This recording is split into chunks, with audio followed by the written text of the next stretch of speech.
Ceci est un livre audio autogénéré par Google. Introduction. Les pouvoirs politiques et économiques en France se sont concentrés à Paris et dans la région parisienne, regroupés dans une région, l'Île-de-France, qui n'a pas été touchée par le récent découpage puis regroupement des régions, dans le cadre de la loi neutre, nouvelle organisation territoriale de la République. Il s'agit de la loi numéro 2015-991 du 7 août 2015 portant nouvelle organisation territoriale de la République. Aussi, dans le cadre de cette loi, la France métropolitaine est découpée en 13 régions, telles que nous les avons présentées dans le volume consacré à la diversité des électeurs de l'Île-de-France, Editions L'Harmattan 2016. Dans cet ouvrage cité ci-dessus, nous avons montré comment se dessinent les évolutions spatio-temporelles des électeurs de la région de l'Île-de-France, entre Paris, la Petite Couronne et la Seine-et-Marne.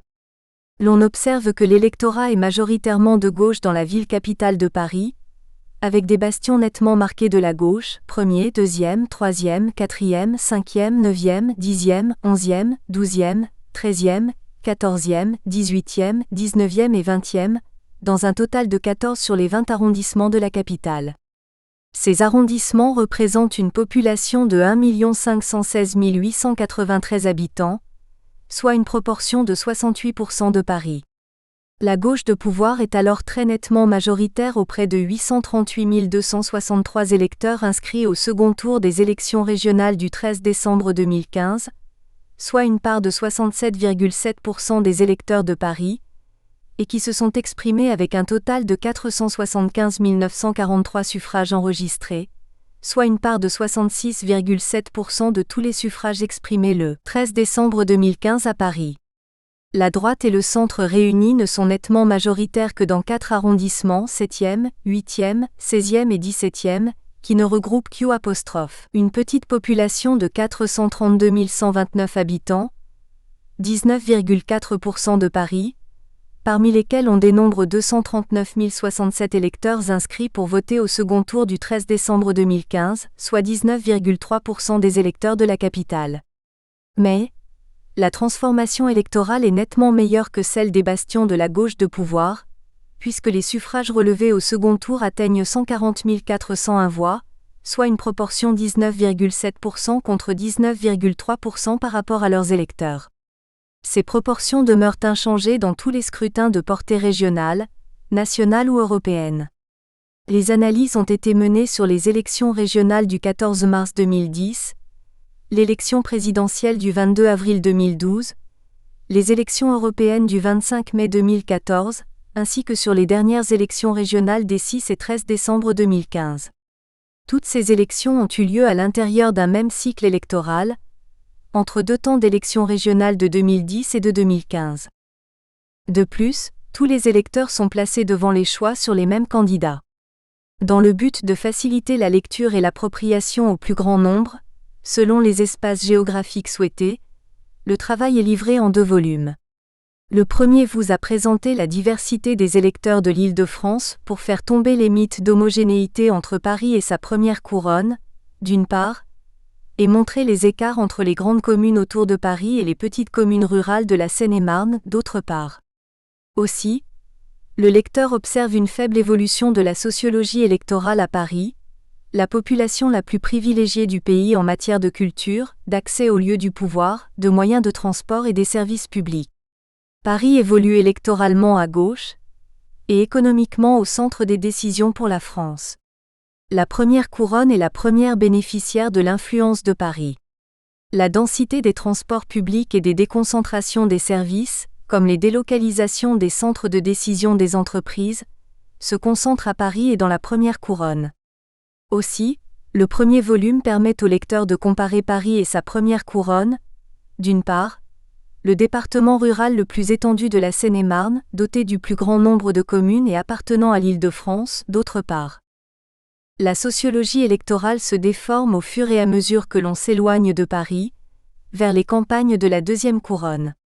La première couronne redonne beaucoup d'audience à la droite et le centre dans les Hauts-de-Seine, alors que la gauche domine encore dans la Seine-Saint-Denis et le Val-de-Marne. Mais dans la Seine-et-Marne, la compétition s'ouvre entre l'union de la droite et le Front National. L'on a observé que ces deux composantes de la vie politique semblent se compléter. Dans les scrutins au suffrage universel à 2 tours, le Front national engrange les électeurs au premier tour. Mais au second tour, les revirements d'électeurs du Front national renforcent les scores de l'Union de la droite. Elle devient ainsi la première bénéficiaire de la chute des scores du Front national au second tour. Néanmoins, il convient de noter la tripolarisation réelle de l'espace électoral dans les territoires de la deuxième couronne, avec la forte progression du Front national depuis 2010, alors que Paris vit encore dans la bipolarisation entre la gauche et la droite. Carte de l'Île-de-France et la page number region page number on page number. Des pages number region page number on page number en 2 volumes pour l'étude des pages number region page number on de la sociologie électorale. Le premier volume est consacré à Paris, la petite couronne et l'est de la page number region.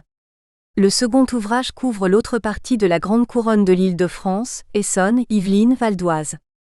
L'analyse des espaces électoraux montre qu'il n'existe pas de binarité, espace occupé par l'un des acteurs en l'absence de l'autre composante, dans le paysage électoral. Il se développe des polarités, avec la cohabitation des orientations majeures de certains électeurs vers la gauche et des autres vers la droite, à Paris et dans la première couronne. Mais le troisième pôle d'attractivité électorale est en forte progression derrière la première couronne. Et au cœur de ce pôle se situe le Front national. Aussi, la tripolarisation, comprenant les 3 grands ensembles politiques, Union de la gauche, Union de la droite et Front national, est devenue une réalité dans de nombreuses petites communes de la Seine-et-Marne et dans de grandes communes ailleurs, telles que nous l'avons observé dans la Grande Couronne.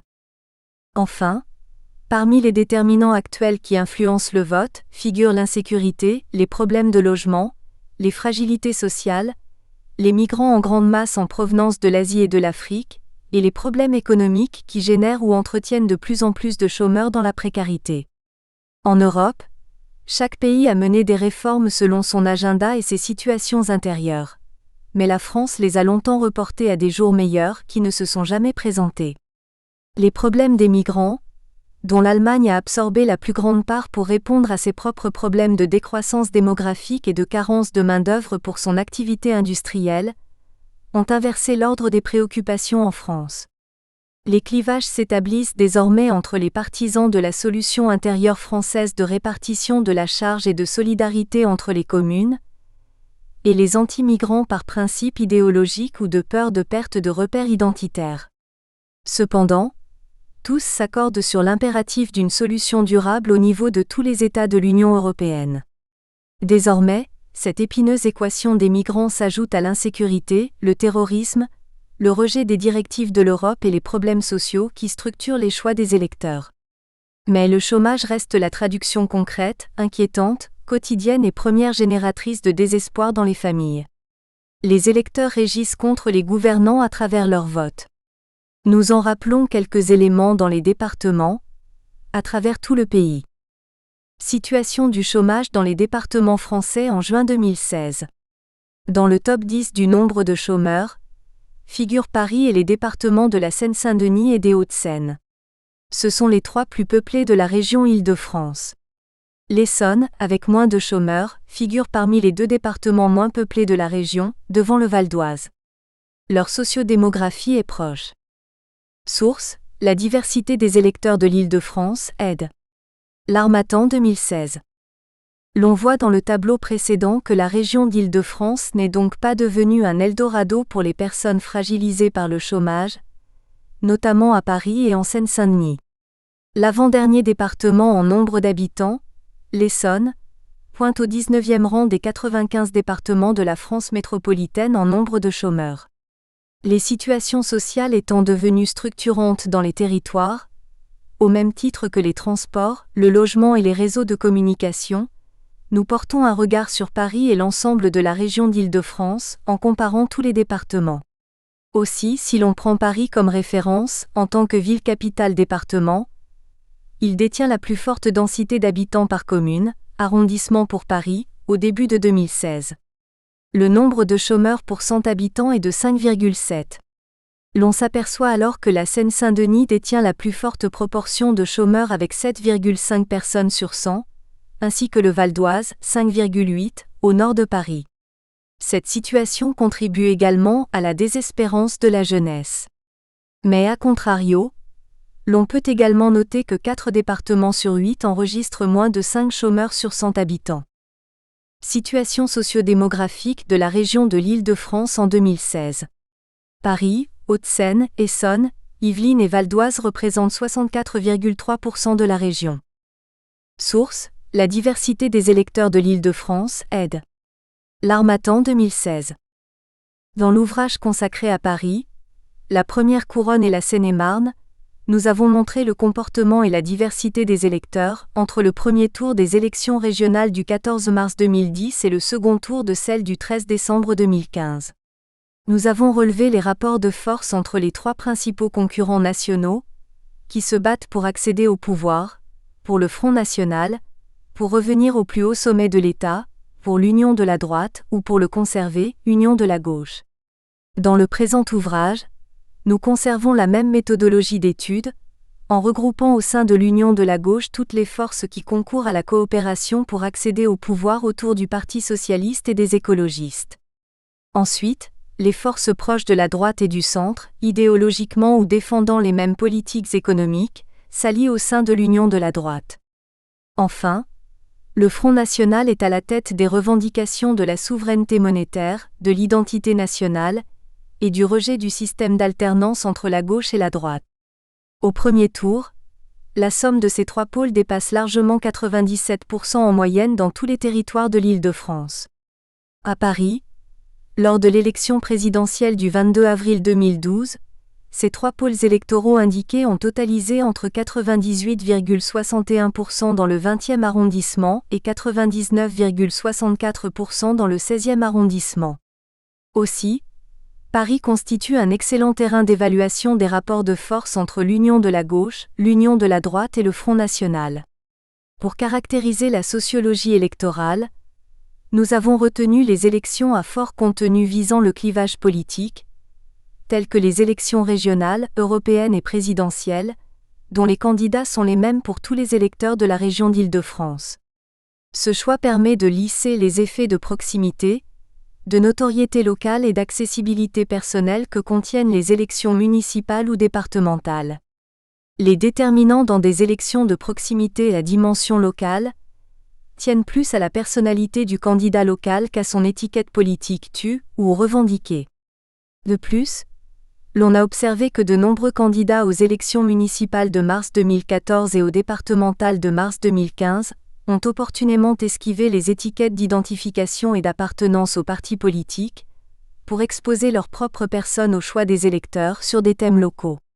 Pour faire ressortir les éléments singuliers dans certaines communes, nous avons insisté sur l'analyse comparée de situations lorsque l'une des 3 forces avait réalisé un score de majorité absolue des suffrages, ou lorsque le Front National était en tête du scrutin.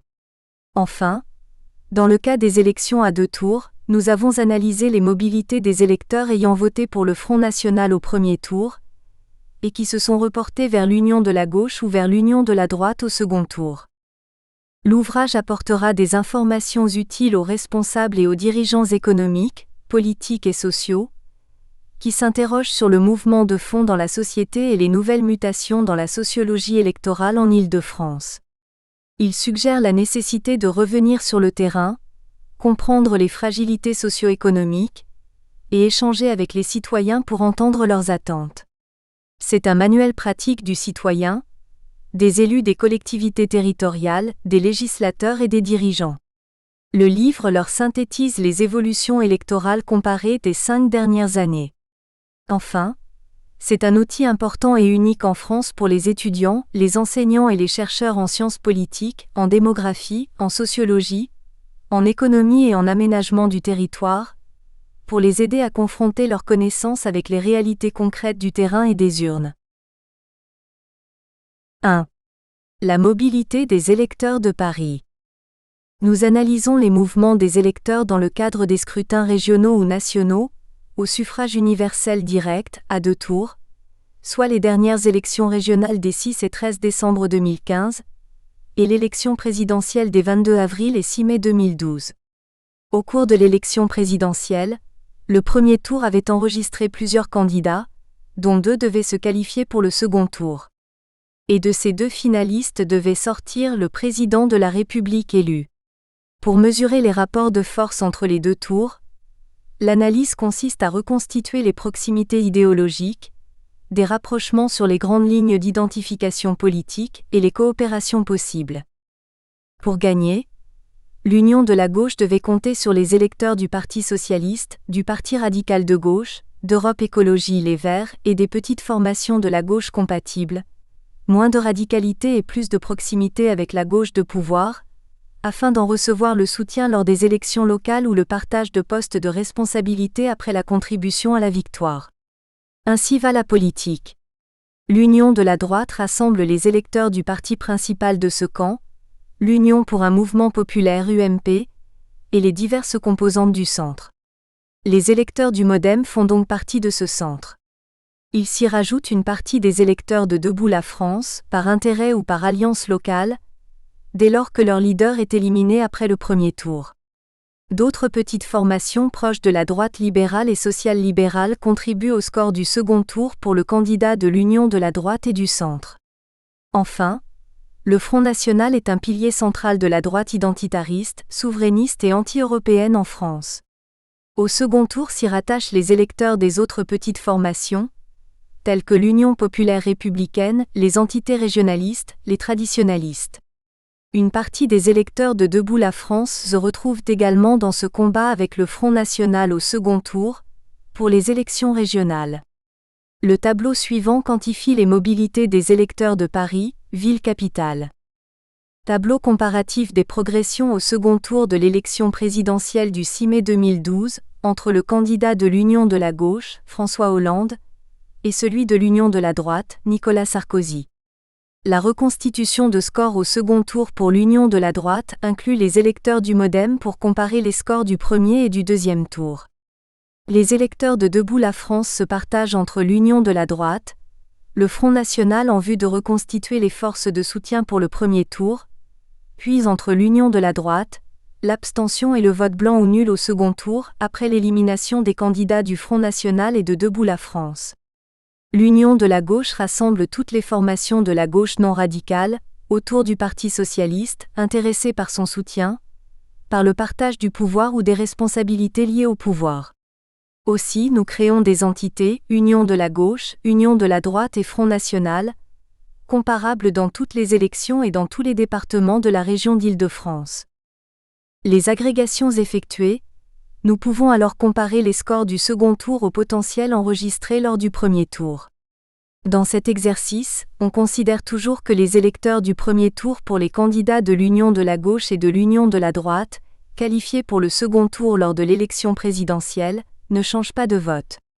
Le tableau précédent nous indique que, lors du second tour de l'élection présidentielle du 6 mai 2012, 13 parmi les arrondissements les plus peuplés de Paris, ont massivement voté pour le candidat du Parti socialiste, soit les territoires regroupant 67,3% de l'actuelle population de Paris et 66,9% de ses électeurs inscrits.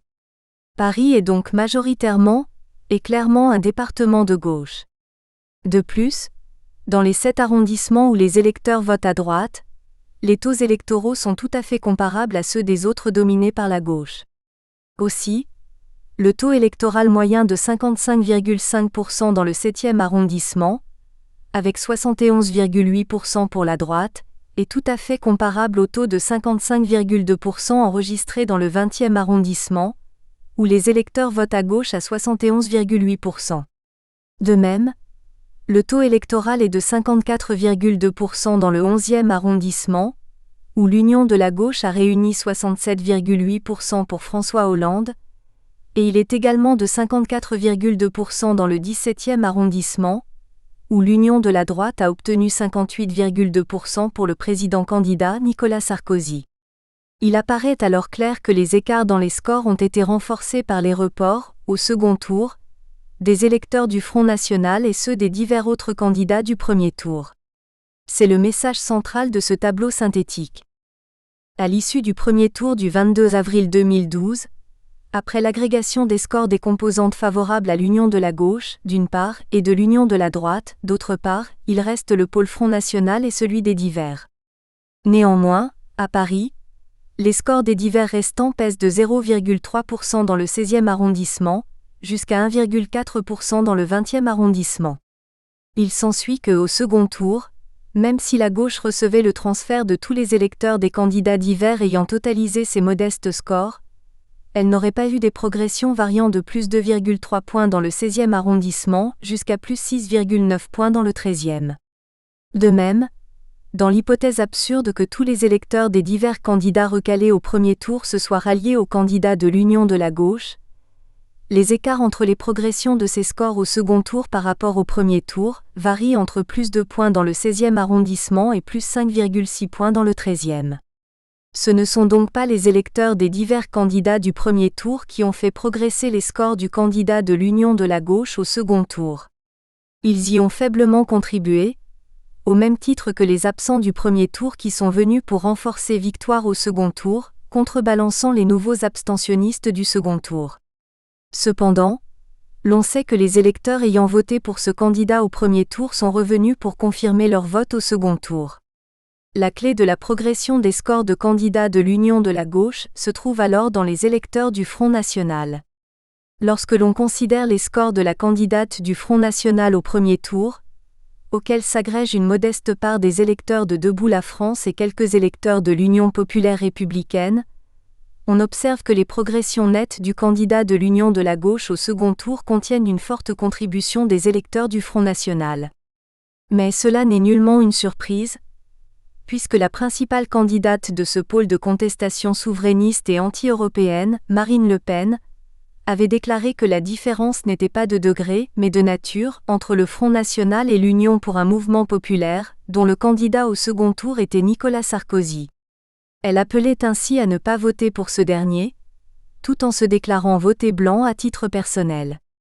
De facto, ces électeurs se retrouvaient dans les choix prioritaires entre le candidat de la gauche pour battre leur adversaire commun de la droite, le vote blanc ou nul, et l'abstention. C'est alors dans ce contexte que se déroule le second tour duquel sort vainqueur le candidat de l'union de la gauche. Les scores du vainqueur sont alors renforcés par des transferts des voix des électeurs du Front National. Les divers du premier tour sont constitués des électeurs de la gauche radicale. C'est donc ce reliquat qui pèse entre 0,3% dans le 16e arrondissement et 1,4% dans le 20e arrondissement. C'est aussi ce reliquat qui devient la principale source d'ajustement au second tour pour le candidat de l'union de la gauche. Nous retirons alors cette contribution de la progression au second tour pour constituer la progression nette, hors des milieux de la gauche. Dans les 13 arrondissements où le candidat de l'union de la gauche a réalisé la majorité, et bien au-delà de 54%, cette progression évolue entre plus 4,1 points, dans les 4e et 9e arrondissements, et plus 5,6 points dans le 13e arrondissement. Ces progressions représentent entre 61,2% du score du pôle des souverainistes dans le 20e arrondissement, et 99,1% dans le 3e arrondissement. Ce pôle de contribution est dominé par le Front National. Dans le même temps, le candidat de l'union de la droite ne connaît que des progressions entre plus 0,0 dans le 3e et une modeste valeur de plus 2,8 points dans le 19e arrondissement, bien au-dessous de la plus faible progression de plus 4,1 points pour la gauche. Le tableau suivant indique l'importance des contributions des électeurs du Front National aux candidats de l'union de la gauche. Tableau des résultats du second tour à l'élection présidentielle du 6 mai 2012.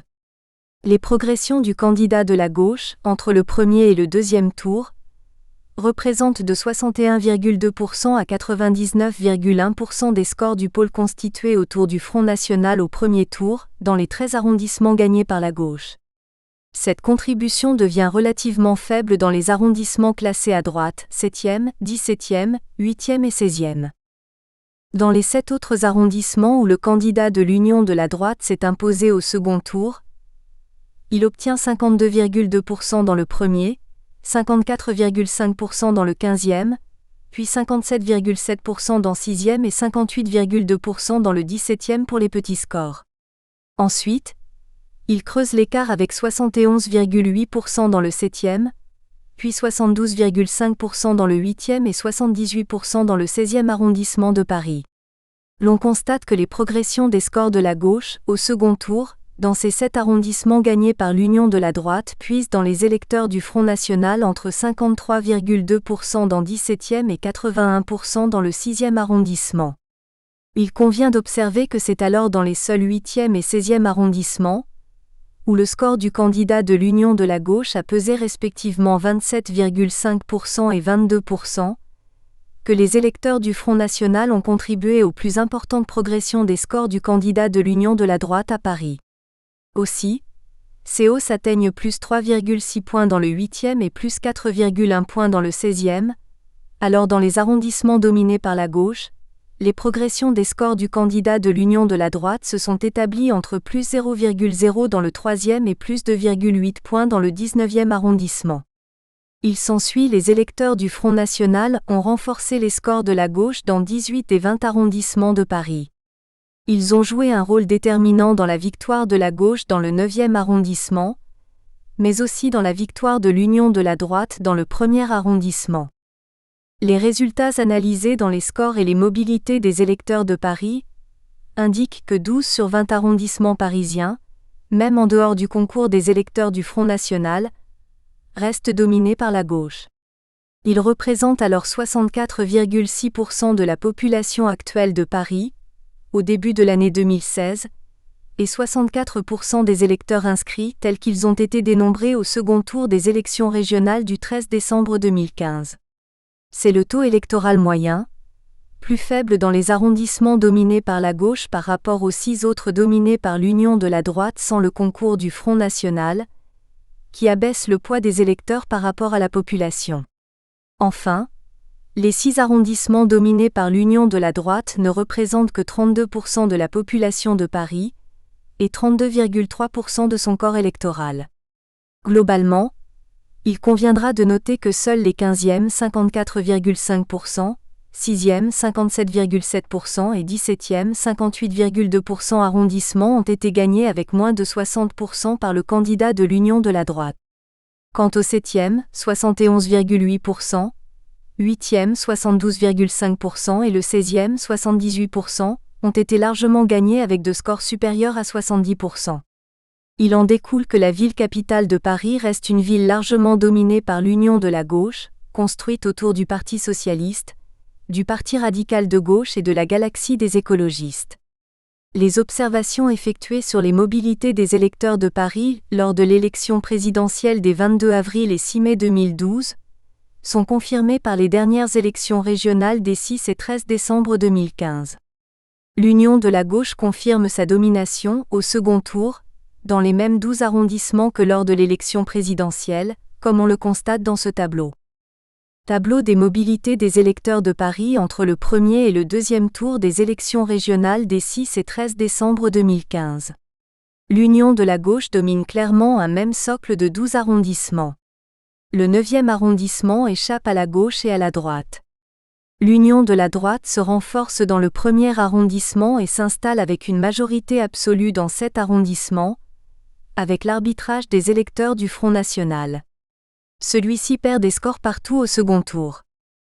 L'analyse des mobilités des électeurs montre que, à l'élection présidentielle du 6 mai 2012 comme aux élections régionales du 13 décembre 2015, Union de la gauche domine toujours les mêmes arrondissements, 20e, 18e, 10e, 11e, 19e, 13e, 3e, 14e, 12e, 2e, 5e et le 4e arrondissement. Le candidat de l'Union de la gauche y a réalisé entre 50,6% dans le 4e arrondissement et 66,5% dans le 20e, alors que les scores sont restés relativement stables entre les deux tours, avec même de nombreuses petites chutes de scores qui n'affectent pas de façon très significative les résultats entre le premier et le second tour dans ces arrondissements. Aussi, l'Union de la gauche a réuni 354 105 voix sur les 713 428 suffrages valablement exprimés, au second tour du scrutin du 13 décembre 2015, soit 49,6%. L'Union de la droite a pu obtenir 315 774 voix, soit un score global de 44,3% sur l'ensemble des électeurs de Paris à ces élections régionales. Le Front national a rassemblé le reste, soit 6,1% des suffrages exprimés. Dans les 12 arrondissements gagnés par l'Union de la gauche, sans le concours des reports du Front national, l'Union de la gauche y a totalisé 39,2% sur l'ensemble de 49,6% obtenus à Paris, alors que l'Union de la droite a réussi à y atteindre 21,1% avec le concours des reports des électeurs du Front national.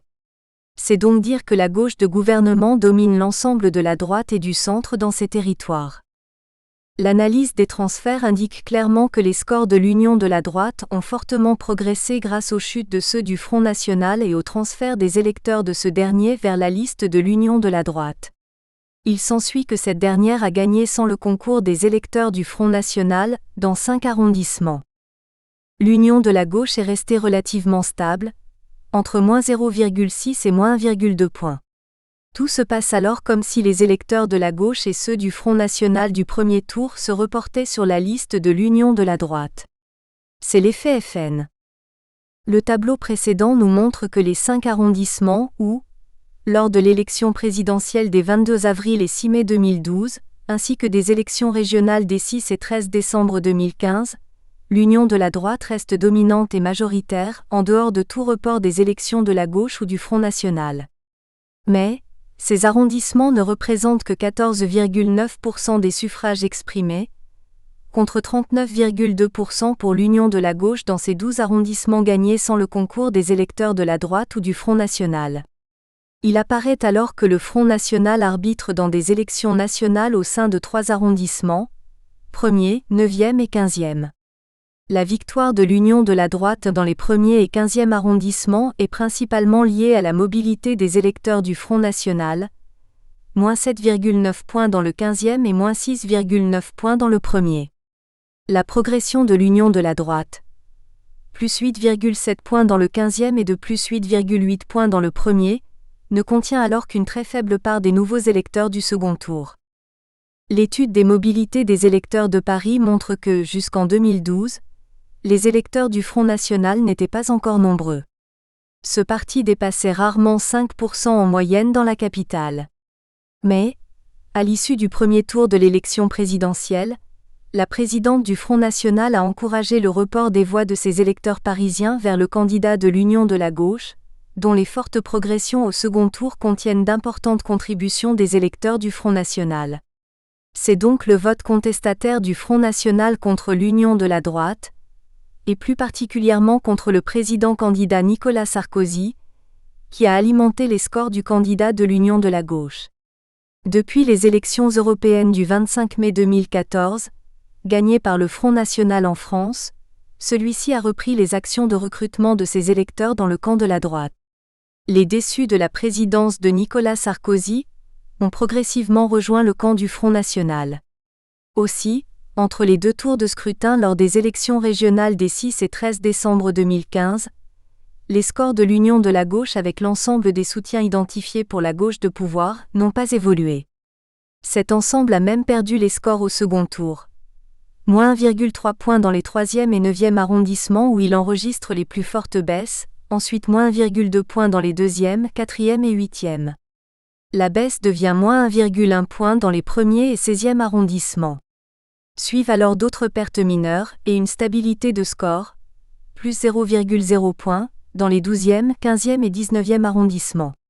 Les rares hausses de score pour l'ensemble de la gauche de pouvoir et ses soutiens se sont élevées à plus 0,3 points dans le 13e, ensuite plus 0,7 points dans le 18e et enfin de plus 0,9 points dans le 20e arrondissement. La gauche n'a donc pas bénéficié des voix des électeurs du Front national aux élections régionales de 2015. Aussi, l'ensemble de la gauche de gouvernement et les partis du camp de la gauche qui le soutiennent, à l'exception des électeurs de la gauche radicale d'extrême gauche, dominent, depuis l'élection présidentielle de 2012, les 12 arrondissements indiqués. D'éventuelles modestes contributions des électeurs du Front national dans ces arrondissements n'ont aucun effet sur les scores de la gauche de pouvoir. Celle-ci gagne avec ses propres électeurs de gauche. Seul le 9e arrondissement enregistre les résultats variables, selon l'arbitrage des électeurs du Front national. La victoire de la gauche, avec 49,8% au second tour des élections régionales du 13 décembre 2015, n'a été que relative. Malgré la chute de moins 1,3 points pour la gauche, celle plus importante de moins 5,3 points pour le Front National, et un très modeste gain de plus 0,8 points, soit un total de plus 7,4 points pour l'Union de la droite, celle-ci ne dépasse pas 45,9%. Le Front National a réalisé 4,3%. De même, l'Union de la droite a pu obtenir une victoire dans le premier arrondissement, avec 51,5% contre 42,8% pour la gauche de gouvernement et 5,7% pour le Front National, grâce au reflux des électeurs de ce dernier. En effet, c'est le recul de moins 6,9 points pour le Front National, celui de l'Union de la gauche de moins 1,1 point pour l'Union de la gauche et le gain de plus 0,8 points des électeurs du second tour, qui ont rapporté le score de 51,5%. En retirant l'apport de 6,9 points, le score se réduit à 44,6% et la victoire devient relative. Il en est de même pour le 15e arrondissement, où l'Union de la droite gagne avec 55,6% contre 38% pour l'Union de la gauche et 6,4% pour le Front National. La victoire de l'Union de la droite est due à une chute de moins 7,9 points pour le Front National et un gain de plus 0,8 points des électeurs du second tour, puisque l'ensemble favorable à l'Union de la gauche garde le même score au premier et au second tour. L'Union de la droite passerait sous le seuil de la majorité absolue en retirant les 7,9 points du Front National, soit un score in fine de 47,7%.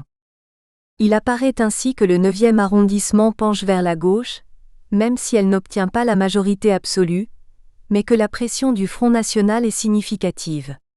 La gauche perd quelques électeurs au second tour, mais reste proche de 50%. Si elle parvient à reconquérir une partie ou mieux encore la totalité de ses électeurs, elle pourrait retrouver la majorité absolue dans cet arrondissement, devenu une terre de gauche relative. De même, les 1er et 15e arrondissements sont des territoires de la droite relative, où la majorité absolue n'est obtenue qu'avec les mobilités des électeurs du Front National. La carte suivante montre les 5 arrondissements dominés par l'Union de la gauche sans le concours du Front National et les 2 autres, indiqués avec le contour en pointillé, dont la victoire relative est obtenue sous la pression de ce parti. Aussi, l'Ouest parisien est plutôt dominé par l'Union de la droite. Il s'agit des 6e et 7e arrondissements au centre-ouest, les 8e, 16e et 17e dans l'ouest de Paris, le 1er arrondissement évoluant sous la pression du Front National au centre, et le 15e au sud-ouest, où la victoire absolue de l'Union de la droite est également arbitrée par les électeurs du Front National. Carte montrant les arrondissements dominés par l'Union de la droite à Paris. En pointillé, les 1er et 15e arrondissements ont été gagnés à la majorité absolue au second tour des élections régionales du 13 décembre 2015 grâce à l'importante mobilité des électeurs du Front National. La victoire de l'Union de la droite y est donc soumise à l'arbitrage des électeurs de ce parti, dans des élections de niveau régional ou national. Le territoire s'étendant du nord, dans le 18e arrondissement, jusque dans le sud, dans le 14e arrondissement, en passant par l'Est parisien est une conquête de la gauche. Aussi, la progression des scores du Front National demeure, mais elle n'impacte pas significativement les positions de la gauche de pouvoir. La majorité absolue pour l'ensemble des scores des composantes de la gauche de pouvoir, entre le premier et le second tour des élections régionales dans les 12 arrondissements, n'est pas affectée par les électeurs du Front National. Parmi les divers arrondissements où l'Union de la gauche a franchi le seuil de 60%, les progressions sont peu significatives entre les 2 tours, 66,5% dans le 20e, plus 0,9 points, 66,2% dans le 10e, moins 0,2, 63,9% dans le 11e, avec une progression de moins 0,6 points, 63,5% dans le 19e, sans aucune part de nouveaux électeurs, ni de perte de points, et 63,3% dans le 18e avec un modeste gain de plus 0,7 points. Et dans les 7 autres arrondissements où les scores se situent entre 50% et 60%, l'Union de la gauche ne connaît une très faible progression que dans le 13e, plus 0,3, pour réaliser un score de 58,5%. Ailleurs, Elle perd des points, -1,3 dans le troisième mais avec un score final de 58,5%, -1,2 dans le deuxième, un score de 54,6% et dans le quatrième, avec un score de 50,6%, -1,0 dans le cinquième, Metz avec un score de 50,2%, -0,1 dans le quatorzième et un score de 53,7%. Dans le douzième, elle se maintient à 53,2% entre les deux tours. Ces résultats montrent clairement que les électeurs du Front National n'affectent pas les scores de la gauche de pouvoir, dans ces 12 arrondissements parisiens qui lui sont acquis. À Paris, le pôle constitué autour du Front National a perdu des électeurs et des positions.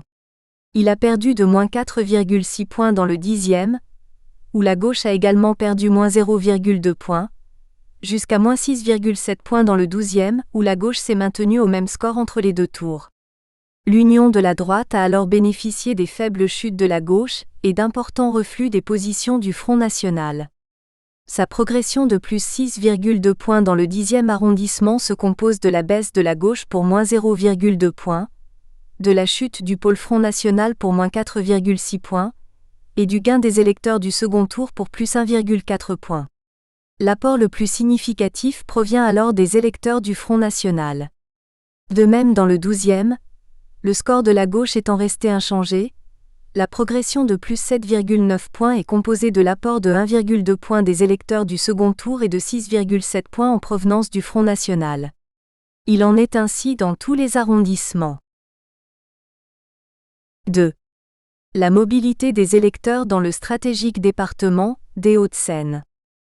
Nous avons déjà analysé les évolutions de la sociologie électorale entre les élections régionales de mars 2010 et celles de décembre 2015 à Paris et dans les départements de la Petite Couronne, dans la diversité des électeurs de l'Île-de-France, Editions L'Harmattan, Paris 2016. Il en ressort que le département qui focalise l'attention est celui de Paris, car il constitue la ville capitale et département, 75, et que Paris est en même temps le territoire de la concentration des pouvoirs politiques et des administrations centrales de la France, le plus peuplé des départements de la région d'Île-de-France, d'une part, alors que les Hauts-de-Seine concentrent les grandes entreprises, le plus important produit intérieur brut en France, le plus important centre des affaires en Europe dans le quartier de la Défense, et la deuxième population de la région Île-de-France, d'autre part. Ces deux départements évoluent en opposition électorale. En 2007, la gauche de pouvoir, représentée par Ségolène Royal, a réalisé 49,81% contre 50,19% pour Nicolas Sarkozy, représentant l'union entre la droite et le centre, au second tour de l'élection présidentielle à Paris. Les résultats étaient alors proches.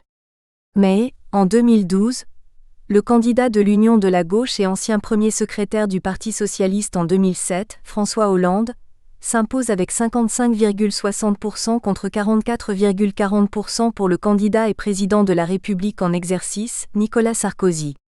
La gauche évolue alors de 49,8% à 55,6%, avec la contribution des électeurs du Front National en 2012, comme nous l'avons déjà indiqué dans le chapitre précédent de cet ouvrage. Dans les Hauts-de-Seine, Ségolène Royal avait obtenu 44,35% au second tour de l'élection présidentielle de 2007, contre 55,65% pour Nicolas Sarkozy. Mais après 5 années de mandat pour ce dernier, au pouvoir partagé entre l'Union pour un mouvement populaire et les partis du centre, l'Union de la gauche atteint 49,48% derrière François Hollande, et l'Union de la droite descend à 50,52%.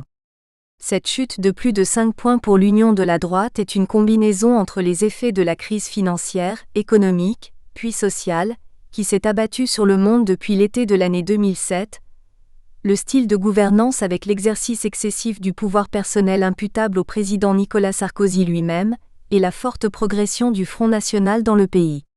Nous avons montré dans le livre cité auparavant comme dans le chapitre précédent, que Paris a basculé dans le camp de la gauche à l'élection présidentielle de 2012 et aux élections régionales de décembre 2015.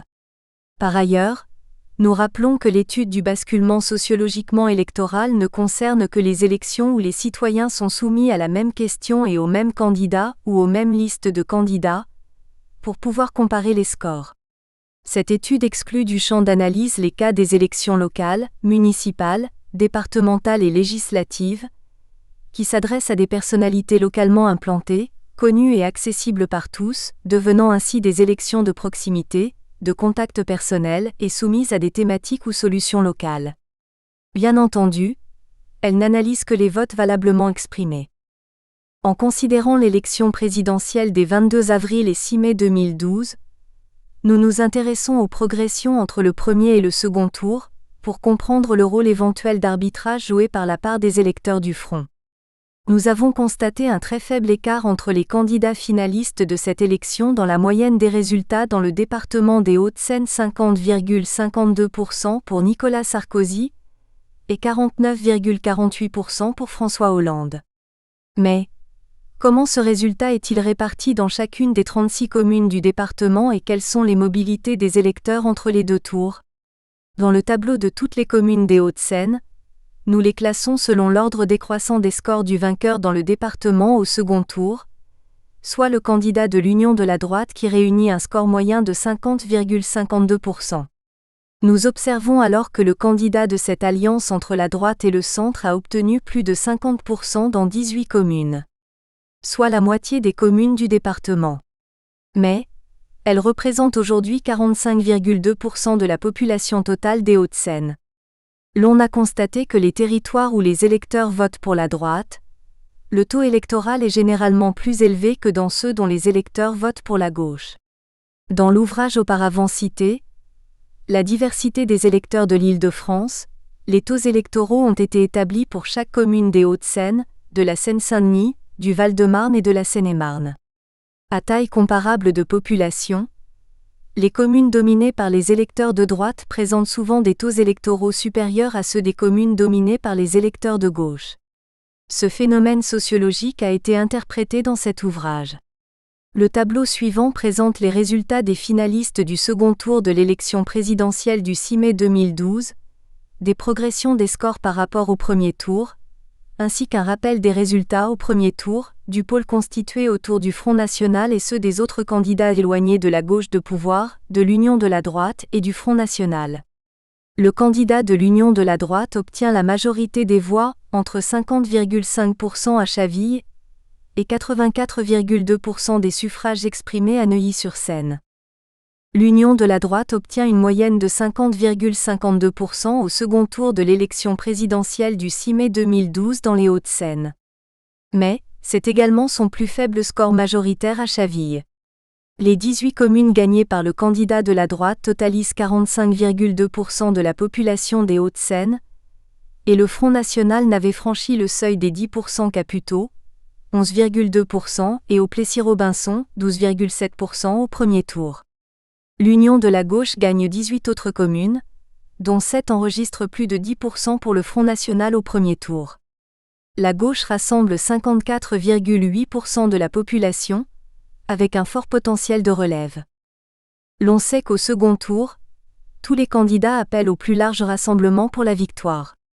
Les suppléments de voix pour chaque finaliste proviennent des électeurs du Front National, de ceux des autres candidats recalés au premier tour, d'éventuels votants des bulletins blancs ou nuls du premier tour et des nouveaux électeurs du second tour.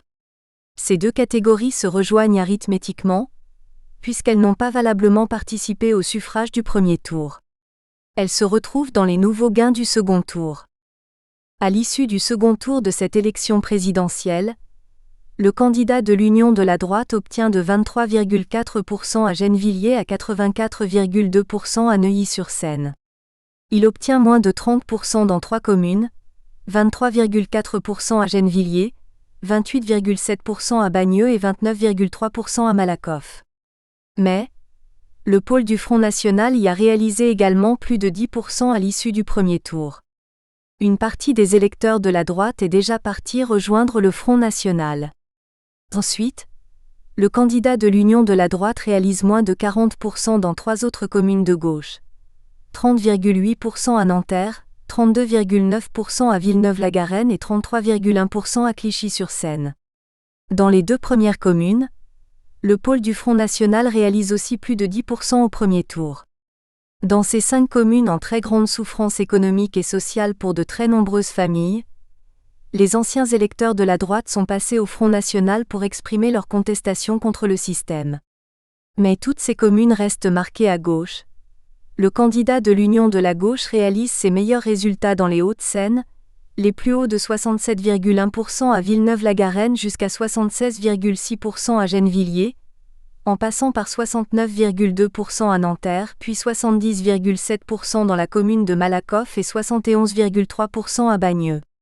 Avec Clichy-sur-Seine, ces 6 communes constituent les bastions historiques de la gauche très militante. Le candidat de l'Union de la gauche y a réalisé des scores de plus de 66%. Enfin, c'est également dans ces communes que les autres candidats éliminés du second tour totalisaient les meilleurs scores, de 1,5% à Villeneuve-la-Garenne à 1,7% à Gennevilliers. Et l'on rappelle que ces divers candidats sont des militants de la gauche radicale et de l'extrême gauche. Ils complètent alors le spectre de la gauche. Certains de leurs électeurs ont donc pu voter pour le candidat de l'Union de la gauche au second tour. Cependant, ils sont moins puissants en nombre pour la gauche que ne l'est le Front National pour l'Union de la droite dans ces communes dominées par la gauche. Mais à contrario, la gauche est aussi faible dans 8 communes où elle n'atteint pas le seuil de 40%. Ces scores évoluent de 15,8% à Neuilly-sur-Seine, contre 84,2% pour Nicolas Sarkozy, jusqu'à 36,8% à Boulogne-Billancourt, contre 63,2% pour le candidat de l'Union de la droite. Il convient d'indiquer que le pôle du Front National est également faible, entre 5,4% à Neuilly-sur-Seine et 9% à Saint-Cloud. Il s'ensuit que le candidat de la gauche n'a pas gagné au second tour de l'élection présidentielle, dans les Hauts-de-Seine. Et pourtant, les électeurs du Front National avaient saisi, par la position prise par la présidente de ce parti, qu'ils ne devaient pas orienter leur vote vers le candidat de l'Union de la droite, Nicolas Sarkozy. Il est clair que Marine Le Pen agissait également en rétorsion contre Nicolas Sarkozy, qui avait réussi à détourner les électeurs du parti en 2007, alors que le père, Jean-Marie Le Pen, était candidat à la même élection présidentielle qui a porté Nicolas Sarkozy au pouvoir. Il avait donc alors humilié le père en lui siphonnant ses électeurs, le ramenant à 10,4% au premier tour de l'élection présidentielle de 2007, contre 17,8% obtenus au second tour de la même élection en 2002. L'honneur de la famille est lavé, lorsque Marine Le Pen, troisième au premier tour avec un score historique de 17,9% parmi 10 candidats à cette élection pour le Front National, encore supérieur à celui de son père face au seul Jacques Chirac au second tour de cette élection en 2002. L'on sent la saveur de la revanche sur l'histoire récente. La fille rend l'honneur à son père et redonne l'espoir d'accéder au pouvoir. Le Front National n'avait pas l'ambition de gouverner la France avant 2002. Il s'emploie aujourd'hui à conquérir l'Élysée, ou à défaut la primature à l'hôtel de Matignon par la victoire aux législatives. Mais en attendant, la revanche est bien consommée contre Nicolas Sarkozy. À titre personnel et publiquement devant la presse, elle rit, savoure une quasi-victoire, exulte et déclare qu'elle votera blanc. Non sans avoir prononcé dans un long discours, devant ses militants et ses sympathisants surchauffés, conquis et en liesse, sur le mal qu'elle pense de l'Union pour un mouvement populaire, UMP, et sur son candidat Nicolas Sarkozy. Aussi, ses électeurs sont placés devant les choix de l'abstention, le vote blanc comme la patronne, le vote en faveur du candidat de l'Union de la gauche, François Hollande, ou pour certains courageux, quelques miettes de voix encore résistantes, à l'Union de la droite pour le second tour. Cette dernière, qui attendait un geste de proximité idéologique que le candidat de l'UMP avait pris le soin d'intégrer à son discours, est sonnée. Elle est désormais envahie par le doute sur l'improbable victoire. Toute une population électorale représentant 17,9% des suffrages exprimés au premier tour est priée de se désolidariser de l'Union de la droite. Mais, on a bien compris que Marine Le Pen finissait de régler les comptes de la dynastie Le Pen et du Front National sur Nicolas Sarkozy et l'UMP. La défaite de Nicolas Sarkozy devait couronner cette vengeance longtemps rentrée et contenue, puis ressortie à cette occasion. Cette défaite de Sarkozy et de l'UMP sera ainsi vécue comme une victoire pour Marine Le Pen, Jean-Marie Le Pen et le Front National. Une sorte de passeport pour entamer une conquête des électeurs de la droite et de la gauche, lors des élections ultérieures. Aussi, Le président et candidat Nicolas Sarkozy a perdu les électeurs au centre de l'échiquier politique français, mais n'a pas compensé par la conquête de ceux du Front National. Dans un département stratégique, où la droite est implantée dans les plus grandes communes de Neuilly-sur-Seine, Issy-les-Moulineaux, Boulogne-Billancourt, Levallois-Perret, Courbevoie, Rueil-Malmaison, etc., le triomphe du candidat de l'Union de la droite devait frapper largement. Mais, il termine avec une très courte victoire de 50,5%. L'ensemble de la droite et du centre l'a alors vécu comme une douloureuse gifle, un échec et un décrochage électoral. Alors, où sont passés les électeurs du Front National au second tour ? À l'issue du premier tour, le groupe des autres candidats éliminés a totalisé entre 0,3% à Neuilly-sur-Seine et 1,2% au Plessis-Robinson, parmi les 18 communes gagnées par l'Union de la droite. Mais il ne dépasse le seuil de 1% que dans 2 de ces 18 communes, Puteaux et le Plessis-Robinson. Le groupe est formé des candidats de la gauche radicale, très peu implantés dans les communes dominées par les électeurs de la droite et du centre.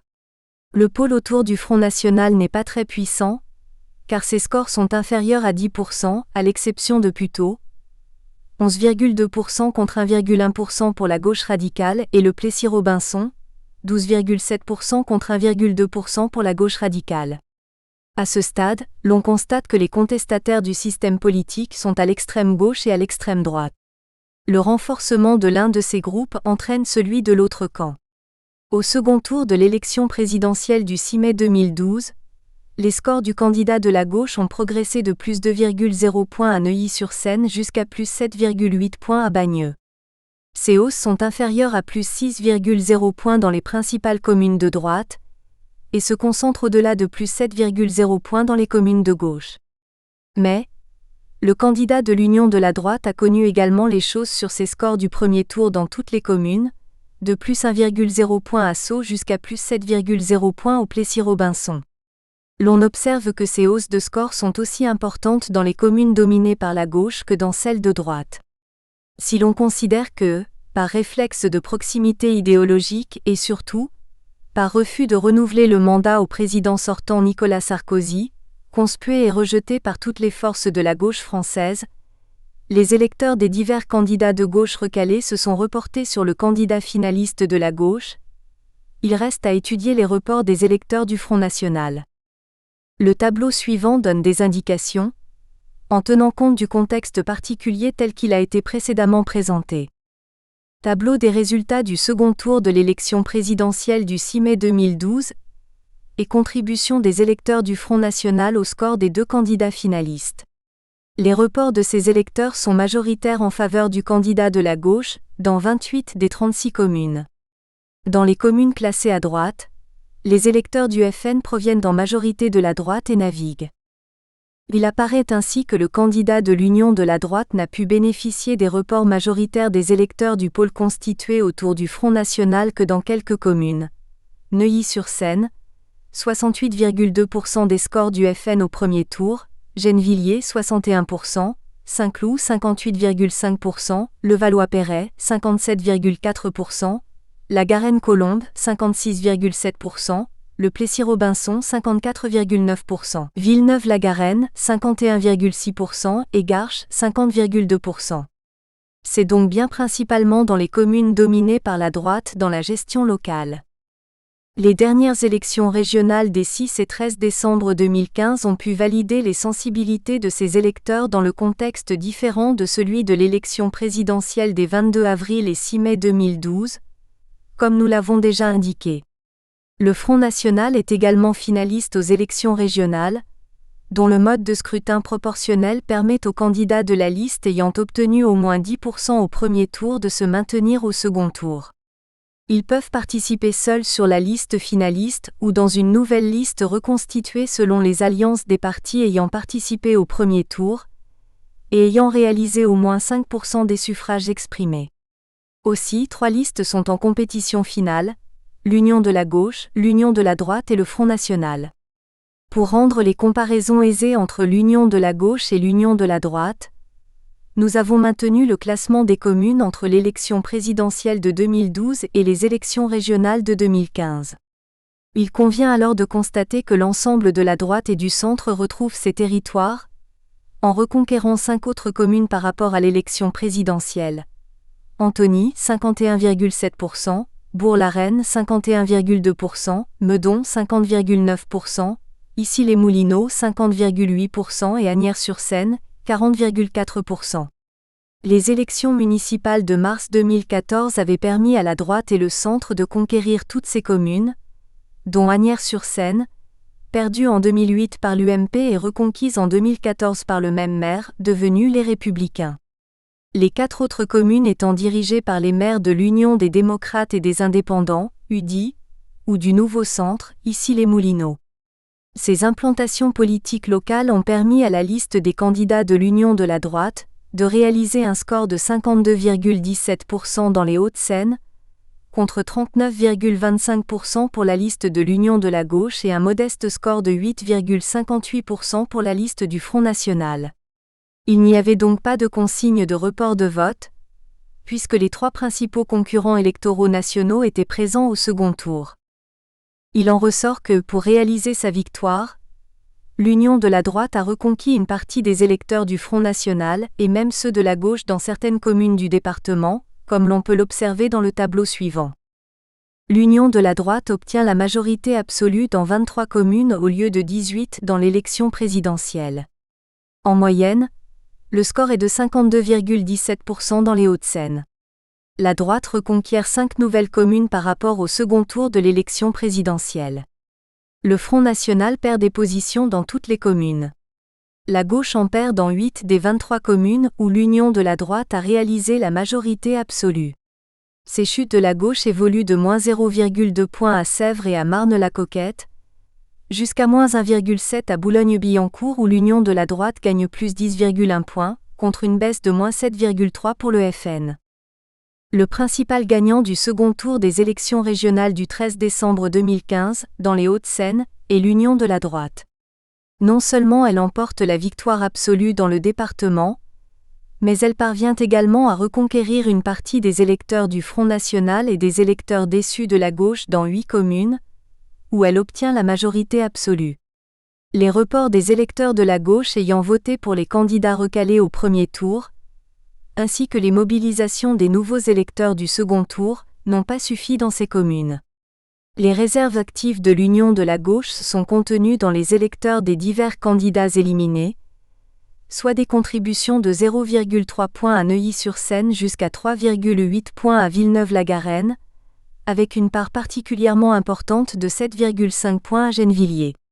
Cette dernière commune s'affirme comme la plus à gauche des communes des Hauts-de-Seine lors des élections, parmi les seules 5 communes où l'Union de la gauche a réalisé une majorité absolue.